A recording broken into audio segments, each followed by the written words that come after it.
Ethos means character. It is used to describe the guiding beliefs or ideals that characterize a community, nation, or ideology. Ethics isn't something other than those close-held beliefs that religion, science, politics, literature, heritage, philosophy, or experience have helped us to attain. Rather, ethics may simply be the outward expression and subsequent interaction of our inward moralities. Ethics in the workplace need to be more than the least common denominator. It is more than criminal law, what will keep us out of jail, or civil law, what will keep us from getting sued. Laws are designed to protect individuals from abuse. They are not typically aspirational. Codes of conduct may be aspirational but are not specific. Until we are willing to discuss workplace concerns with detail and context, employers and employees will not have common ground by which to establish and maintain common culture. Policies, operations, and practices may not be effective, efficient, or elegant without a settling in among these important close-held individual views. Ethics isn't just a means by which people may agree, nor alone a framework to understand and discuss value judgments made by individuals, but also, importantly, a means to express disagreement without being disagreeable. Workplaces have legitimate concerns in separating religious and political beliefs from the workplace, especially if such discussions lead to a hostile environment, an appearance of collusion or bias, or at least to serious distractions from the work that is necessary to be performed. But agreement alone is not resolution. If we quickly conclude what we think others will believe to be correct, we may be thinking critically but not creatively.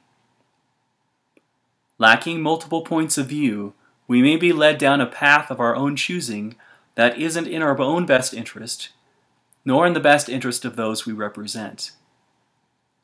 We may not see the vulnerabilities in our chosen course of action, nor the multiplicity of choices we could choose alternatively from. We need to discuss our beliefs in the workplace, especially when they differ. This requires a willingness to be vulnerable, a willingness to say things that could be wrong and not be slayed for it. For only in discussing these options can we better understand whether they are so obviously wrong, and if not, why. Just because you lack the immediate intellectual rationale for why you might make a different decision than others, doesn't mean that intuition that you are using is incorrect. Managers have a special responsibility to ease the fear of retribution.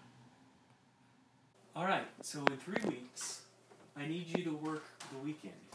It's our project deadline. Well, can we just work longer on the weekdays? Don't you believe in working hard? Well, yeah, but we could work hard in a different way than just cramming it all in one session. We can distribute it. Distribute it?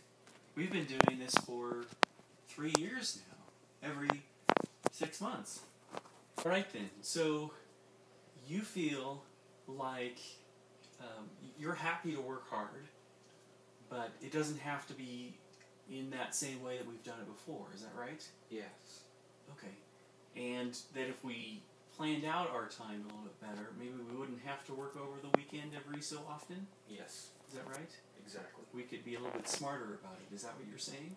Mm-hmm. Okay.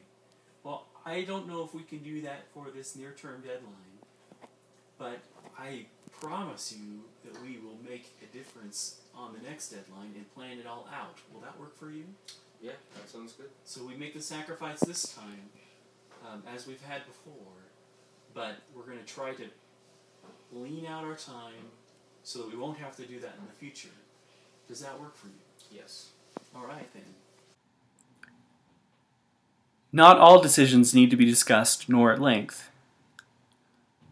But how we make choices on what we value to be right or wrong, good or bad, beautiful or ugly, is an essential portion of the work we perform and necessitates discussion and deliberation, as does all other portions of the work that we may, or may not, more easily comprehend.